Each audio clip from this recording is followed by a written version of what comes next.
दोस्तों, अगर आपको आज की कहानी पसंद आए तो वीडियो को लाइक कर अद्भुत ज्ञान चैनल को सब्सक्राइब अवश्य करें। काफी समय पहले की बात है, एक मशहूर जादूगर हुआ करता था। जादूगर अब काफी बूढ़ा हो चला था। उसने सोचा कि अब मैं अपना जादुई सामान और जादू किसी जरूरतमंद व्यक्ति को दे दूं।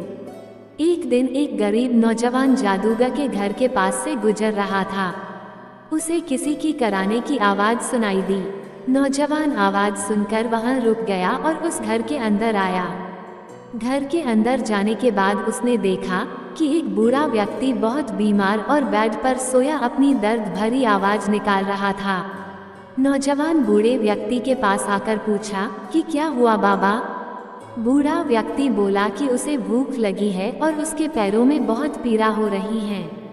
नौजवान ने तुरंत उस बूढ़े व्यक्ति के लिए उसके घर में खाने के लिए दाल चावल बनाकर उसे खिलाया और उसके पैरों में तेल की मालिश भी कर दी। बूढ़ा उस नौजवान से बहुत प्रसन्न हुआ। उसने बोला कि तुम क्या करते हो और कहाँ रहते हो। नौजवान बोला कि मैं एक अनाथ हूँ और मैं अभी दूसरे शहर कमाने जा रहा था। बूढ़े व्यक्ति ने कहा कि तुम दूसरे शहर क्यों जा रहे हो, काम तो इस शहर में भी कर सकते हो। नौजवान ने जवाब दिया कि मुझे एक शहर से दूसरे शहर घूमना बहुत पसंद है और मुझे नए नए लोगों से मिलना जुलना अच्छा लगता है। मैं एक अनाथ हूँ, इसलिए मैं पूरी दुनिया को अपना परिवार मानकर सभी जगह घूमने की इच्छा रखता हूँ। उस जादूगर को नौजवान की बातें सुनकर बहुत अच्छा लगा। उसने उस नौजवान को बताया कि वो एक जादूगर है और उसके पास उड़ने वाला एक जादुई संदूक है जिसे वो उसे देने की इच्छा रखता है, ताकि तुम उस संदूक में बैठकर पूरी दुनिया आसानी से घूम सको। बूढ़े व्यक्ति ने कहा, पर तुम्हें पूरी दुनिया घूमने के बाद उस संदूक को वापस करने मेरे पास आना होगा। वो नौजवान जादूगर की बातें सुनकर बहुत खुश हुआ और उस जादूगर को बहुत धन्यवाद दिया। वो संदूक में बैठ गया। संदूक आकाश में उड़ने लगा और शीघ्र ही वो एक सुंदर शहर में जा पहुंचा। शहर में उसे एक महल दिखाई दिया। महल में बड़ी बड़ी खिड़कियां लगी थी। उसे खिड़की पर बहुत सुंदर राजकुमारी नजर आई।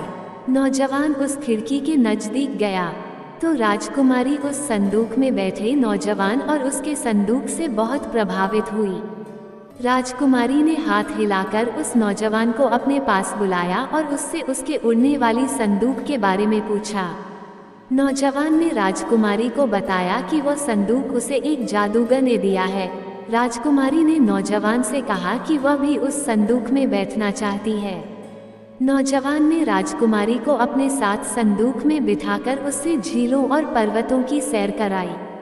राजकुमारी उसके बाद अपने महल वापस आ गई। उस नौजवान को कहा कि तुम यहीं रुक जाओ, मैं अपने माता पिता को बोलकर तुम्हें काम दिलवा दूंगी।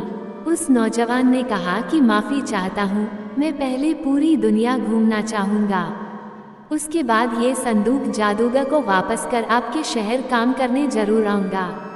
ये बोलकर दोनों ने एक दूसरे को अलविदा किया और वहाँ से नौजवान दूसरे शहर की ओर रवाना हुआ। नौजवान इसी तरह पूरी दुनिया घूमकर जब वापस जादूगर के पास पहुंचा तो जादूगर उस नौजवान को दोबारा देखकर बहुत खुश हुआ। जादूगर ने कहा कि मैं अपनी जादुई विद्या तुम्हें देना चाहता हूँ। नौजवान भी विद्या सीखने को राजी हो गया।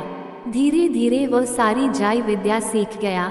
उसके बाद एक दिन वो बूढ़े जादूगर की मौत हो गई। नौजवान फिर से अकेला हो गया। उसने सोचा, क्यों ना बाबा को जिंदा रखने के लिए उनके सिखाए जादू में से मैं लोगों का मनोरंजन करूं। नौजवान शहर शहर घूमकर वो जादू दिखाने लगा। इस प्रकार वो अपना सपना भी पूरा करता रहा और अपने साथ उस जादूगर का भी सपना पूरा हो गया। दोस्तों, इस कहानी से यही शिक्षा मिलती है कि अगर आप किसी की मदद करने की इच्छा रखते हो तो आपको भी कोई ना कोई मदद करने वाला जरूर मिल जाता है, जो आपकी पूरी दुनिया ही बदल देता है। दोस्तों, मैं आशा करता हूँ कि यह कहानी आपको जरूर पसंद आई होगी।